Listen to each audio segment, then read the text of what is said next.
What's up, guys? How are you? Welcome into a Monday, Labor Day episode of the Daily Juice podcast. My name is Matt Perrault.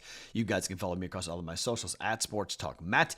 And we are back after, unfortunately, a flat week. We went 9-9 because we went 1-2 yesterday. We just watched the end of the Notre Dame game, and I had a couple of games where I flipped. The Irish game was one of them. I was going to take Miami +3. I took the Irish -2.5 because of the offensive line, and that was a major mistake. That was a bad handicap by me, but we get the first half under. That came in thanks to the botched field goal, so that came in for us with the under first half. Vatek had a shot late, but then gave up a late touchdown, so they didn't cover. They got beat by South Carolina. Miami was a team I bet on a lot last year, and the thing that I thought the difference in that game was going to be the Miami defensive line against the Notre Dame offensive line. That's an overrated offensive line, okay?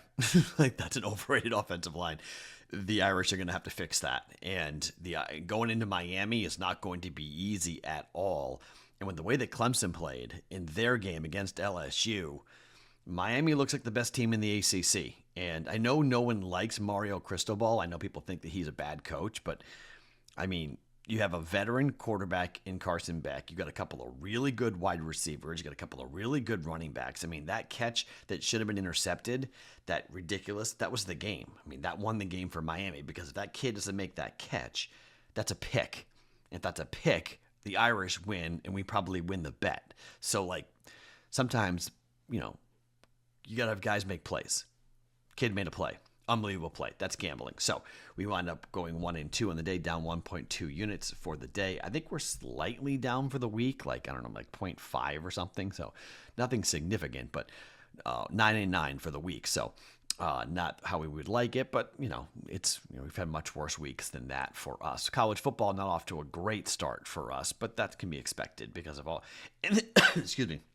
I think that's going to be the case for a little bit here with college football, because we have to see, how these teams are built, who is with what. I mean, it's one of the weirder starts to college football, just because of all the transfers and all the different movement we have seen with quarterbacks and coordinators and head coaches and whatnot. So not a great start to college football for me, but it's okay. So it's a Monday. It's a Labor Day. We'll get to a couple of baseball plays here today and one college football bet with TCU and North Carolina playing tonight to wrap up week 1 of college football. And then we are off to the races for Thursday in the NFL. And we start with week 1 of the NFL. So good stuff. Last Sunday was the last Sunday without an NFL football game until February. So we get rolling with the NFL starting this coming weekend. But before we get to the picks for today, let's talk a bit about what you guys can check out with the BettingPros betting system.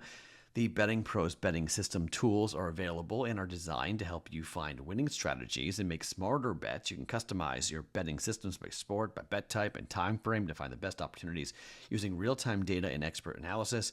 Track the performance of different betting systems over time and optimize your bets to increase your chances of success.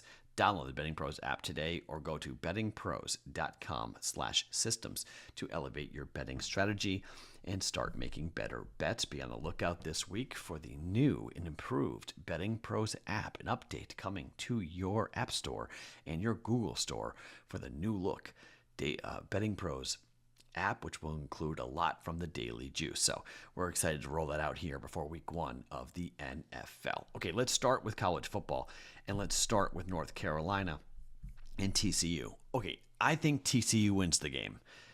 I'm not going to trust Bill Belichick, but because it's Belichick and because it's such an unknown. I mean, this guy's taking over an entirely new program and new everything at North Carolina. I think TCU wins. I don't think Bill has a good year, but I'm not going to do or make a bet on this because I'm gonna listen to myself a little bit here because I've been wishy-washy. I flip-flopped on a couple of games. I was going to take LSU. I took Clemson. That was wrong. I was going to take Miami. I took Notre Dame. That was wrong. So, I initially thought I would take Carolina. Now I'm thinking I'm taking TCU. So, no, I'm not going to play it at all. I'm going to back off of it. What I am going to look at is the fact that FanDuel has the best number for the first half under. We just bet it last night, okay? Ohio State, Texas, LSU, and Clemson, Miami and Notre Dame, and now here comes another major primetime big game, North Carolina and TCU, where I think offenses are going to be at a premium. Why? The defenses are going to be ahead of the offenses, and frankly, I don't know what to make of Carolina's offense. I'm not sure how many points Carolina's going to score up against TCU. FanDuel has a 28.5 first half game total. First half. We bet the under yesterday. Let's bet the under again. Same bet yesterday. Let's jump in with the first half under 28.5 at FanDuel for minus 128. North Carolina and TCU under 28.5 for 1.28 units. That should say, sorry, not 1.1. That should be 1.28 units for North Carolina and TCU. I just think the defenses are going to be way ahead of the offenses, and I think we've got way too many variables and questions. I do think TCU wins. I do think TCU wins and covers, but I'm not going to bet it just because I want to watch it and see what these teams really look like. Let's do some research here on Chapel Bill and North Carolina. Can he coach college football? Because if he can, I would expect him to run the ball, play defense, and be very formidable and play, some lower scoring type football games. So if that's the case, first half under is a good play, and maybe Carolina wins. So I don't want to get involved with that. So the only bet on that game I'm going to make is North Carolina and TCU under 28.5 in the first half for minus 128. Okay. 2 games in Major League Baseball. Let's go back betting baseball. Baseball's been good to us, and baseball really has helped us a lot so far to build the bankroll up and to make us be successful. So why not keep on getting back into Major League Baseball? They haven't updated. We're 4 days behind on the units for us, so I can't tell you exactly. Well, we haven't really bet baseball, right? We bet one baseball game that got right. So the baseball record now is 92-76. That is 55%. That's up 12.7 units on the year. So baseball's been very good for us here so far. And that's without the futures that are all set to come in here with the Rockies team total under, which is still rolling for us. The over for the Cardinals should hit. That's a should. I don't believe the Rangers is gonna get there for us as we start the month of September. We need for St. Louis, they have 68 wins. So we need 8 wins out of, I think we're 75.5 for wins, right, for the Cardinals. So we need 7 wins, or 8 wins. Sorry, we need 8 wins out of the Cardinals. So 8 wins in the month, and we go over on the Cardinals. So that should get there. The under will hit for the Rockies. They've already been eliminated from the playoffs. They were eliminated in April, but they're eliminated from the playoffs. With 39 wins, they're not going to win 20 games here in the month of, or 21 games in the month of September. That's not happening. So the question really comes down to: do we go 2-1 or do we go 3-0? And that would be the Rangers, who are 71-67. Okay. So let's see what they have to go. 71-67. So it's late at night. So excuse me for doing math on my computer. So we have 24 games remaining for the Rangers. Wow, that's it? Seems like there needs to be more games than that. No? That's really surprising. Wow. There's 24 games left. Okay. So we need the Rangers to get to 86 wins. So 15. So they gotta go 15-9. Yeah, they have to go 15-9 the rest of the way. That's possible. They've won 5 games in a row. They're 8-2 over their last 10. So, how many off days do the Rangers have? Wow. So the Rangers' schedule for our over 85.5 wins, it's, oh my gosh, yeah. Uh-oh. They play Arizona for 3. Then they have an off day. Then they play home for Houston and home for Milwaukee. Ouch. Then they have an off day.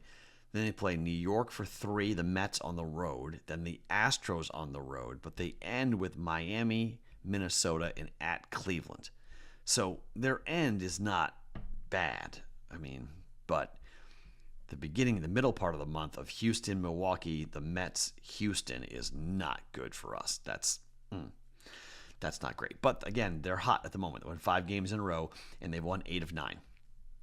Won actually 9 of 11. So Let's see if they can keep rolling here, and maybe we can win all three and get all three, but they're going to have to win 86 games, and I'm not sure they're going to win 86 games. Maybe a little bit too much to ask for the Rangers with that. But let's talk about the Red Sox today against the Guardians. Parker Missick is going lefty. I've told you before about the Red Sox with left-handed pitching. Red Sox are 5th in Major League Baseball against lefties from a batting average perspective.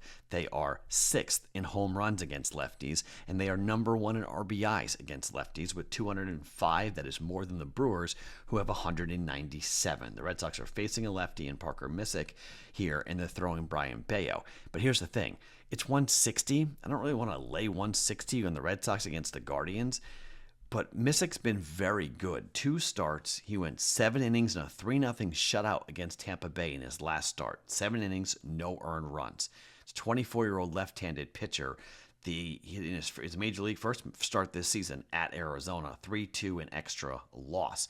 But he went 6 2/3 and gave up just 1 earned run. So he's pretty darn talented. Brian Bayo is going for the Red Sox. Now, Boston has won 4 of the 5 games that Bayo has started so far this month in August. And he has a 2.27 ERA in the month of August. He's been tremendous. At home this year, a little bit of an elevated ERA for Bayo, 3.07, but a 7-3 record, opposing batting average of 245 and just 30 earned in 88 innings worth of work for Brian Bayo. 3-2, 1-0, 7-5 in the last 3 games. But he went 6 1/3, gave up 2 earned runs, 7 innings, gave up no earned runs, and 6 2/3 and gave up only 1 earned run. So he's been tremendous. So rather than bet the Red Sox to win, which I think that they do, but again, it's a little pricey to go ahead and lay it, I think the better play is the under. Let's jump on the under for 8.5 for the Red Sox and the Guardians. Under 8.5 at 1.1 units. I think that's a better way of approaching that game here. I don't expect a lot of offense from either team here, and hopefully the bullpens will play well today. Finally, we go to Spencer Strider and the Braves against the Cubs. Spencer Strider the team has lost every game that Spencer Strider has pitched this month, and he personally has lost every game that he has pitched in the month of August. He has an ERA of 10.13, 18 2/3 innings worth of work. He's given up 21 earned runs and 7 home runs in the month of August. He's been horrible. Strider on the road this year has an ERA over 5, a 2-6 record. He's given up 27 earned runs in 40 innings worth of work. Just bad. The Cubs are 78-59. But at home, the Cubs are a very good team. They're 41-25. Colin Ray is going for the Cubs. Now, Colin Ray at home, 5-3 with a 4.06 ERA, 35 earned in 77 2/3 innings worth of work. The team has lost 2 of his last 3 starts, but I don't really understand the price here on this. This is being priced like a pick'em, which I don't fully understand this, to be quite honest. I mean, the Cubs at home are really good. The Braves on the road are absolute trash. I don't get why this price is what it is at -115 for the Cubs. This seems to be a little bit too cheap in my mind, and I can't believe this is the first time the Cubs and the Braves are playing this year, but it is. The Braves are 29-42. Okay. Give me the Cubs. Money line. Cubs here at -115 for 1.15 units. So our plays for today. TCU and North Carolina under that's just say the first half, by the way. Okay, sorry. Under 28.5 in the first half for North Carolina TCU. Red Sox and the Guardians under 8.5 for the game, and the Cubs on the money line up against the Braves here today at home at Wrigley Field. My name is Matt Perrault. You guys can follow me across all my socials at Sports Talk Matt every morning, wherever you guys get your podcasts. It is the Daily Juice.